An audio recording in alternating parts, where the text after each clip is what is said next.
Friends, welcome back for today's sermon titled 5 Fish and 2 Loaves. Grab your coffee, grab your Bible, and let us dive into one of the most powerful and relatable stories in the Gospels, a story about massive crowds, overwhelming needs, and the quiet, revolutionary power of Jesus when we feel totally inadequate. We are in Matthew chapter 14, and we're going to be focusing mainly on verses 13 through 21.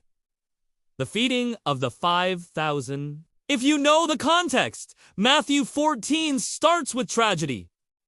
John the Baptist, Jesus' cousin, has been executed. This is a moment of deep personal grief for Jesus.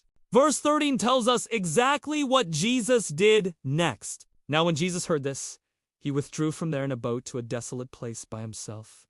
He needed space.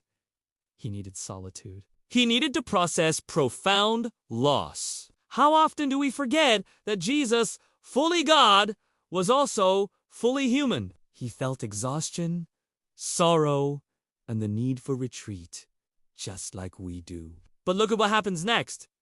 The crowd, the needy, the relentless world, it follows him. Verse 13 continues, "But when the crowds heard it, they followed him on foot from the towns." Imagine the scene. Jesus finally gets a moment of quiet, ready to grieve, ready to rest, and he looks up, and there are thousands of people staring back. If you've ever been completely drained, trying to care for yourself, only to have 5 more emergencies drop in your lap, you know this feeling. The need is endless, and your tank is empty.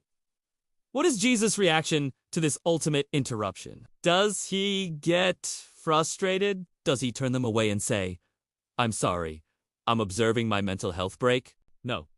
Verse 14 says, "When he went ashore, he saw a great crowd, and he had compassion on them and healed their sick." Compassion! That's the core of Jesus' ministry, and it should be the core of ours. He saw their need, and his personal grief did not stop his divine love. He didn't just see a mob. He saw individuals hurting, searching, and in need of healing. So, Jesus spends all day teaching and healing. The sun starts to drop. And that brings us to the moment where reality crashes into faith. Look at verse 15. When it was evening, the disciples came to him and said, "This is a desolate place, and the hour is now late. Send the crowds away to go into the villages and buy food for themselves." The disciples are being practical. They're being responsible. They looked at the situation's thousands of hungry people. Zero infrastructure, no catering service, and a desolate location, and they came up with the only logical, business-savvy solution.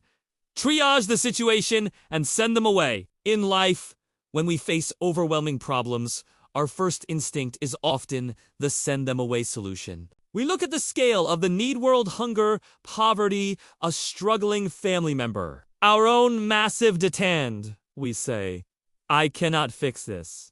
This is too big for me. Someone else needs to handle this." We try to push the responsibility away because it feels too heavy. But Jesus' response is revolutionary. Verse 16, "But Jesus said, they need not go away. You give them something to eat." Boom!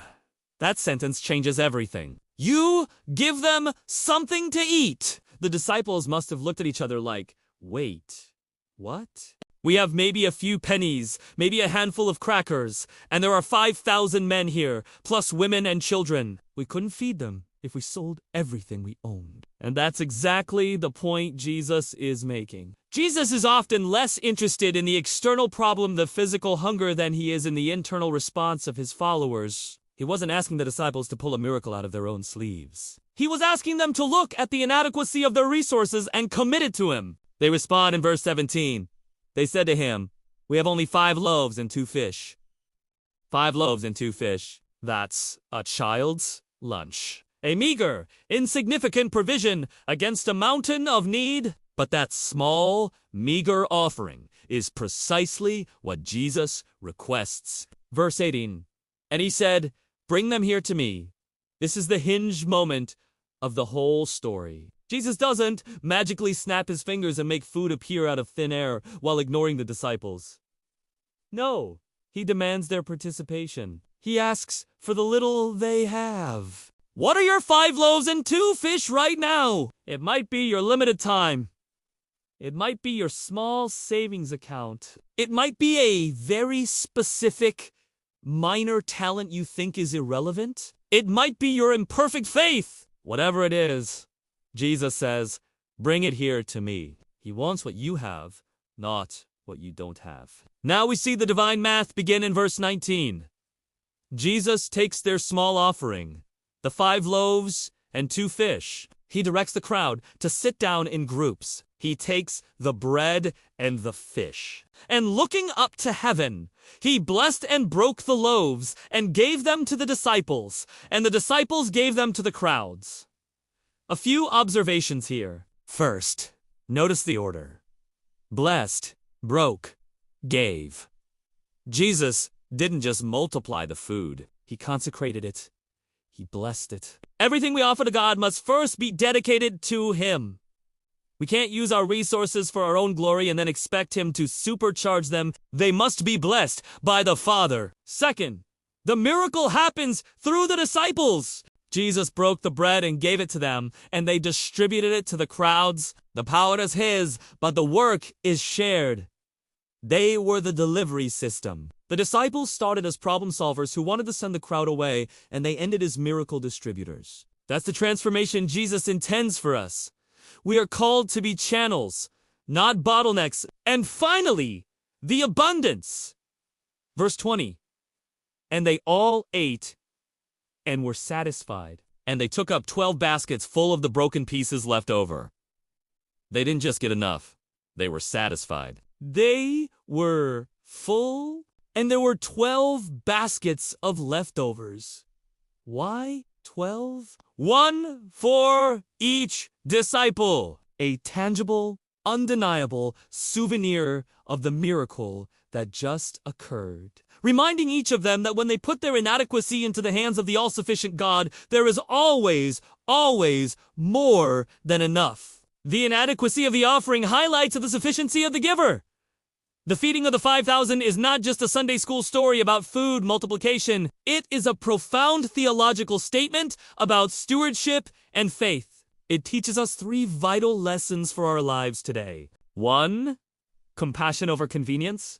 Jesus was grieving and exhausted. Yet when he saw the crowd, he put their needs ahead of his own comfort. Our ministry must flow from compassion, not convenience. 2, commitment over capacity. Asterisk, Jesus didn't ask the disciples for what they needed millions of dollars and a full commissary. He asked for what they had 5 loaves and 2 fish. Stop focusing on the vastness of the need and start focusing on the smallness of your offering when placed in His hands. 3, expect the extra. When we give what little we have to Jesus, He not only satisfies the need, but He provides abundance 12 baskets full. When we are faithful with the small things, God shows up in the big way. He proves that with Him, our resources are always enough. After this massive public demonstration of divine power, what does Jesus do? He returns to solitude. Verse 22 tells us that Jesus immediately made the disciples get into the boat and go ahead of Him to the other side while He Himself dismissed the crowds. And verse 23, and after He had dismissed the crowds, He went up on the mountain by Himself to pray. When evening came, He was there alone. After the intense ministry, after the miraculous success, Jesus didn't stay for the applause or the victory party. He prioritized communion with the Father. He shows us the essential rhythm of ministry. Ministry flows out of time with God. And after ministry, we must return to time with God to He didn't just retreat once when He heard of John's death.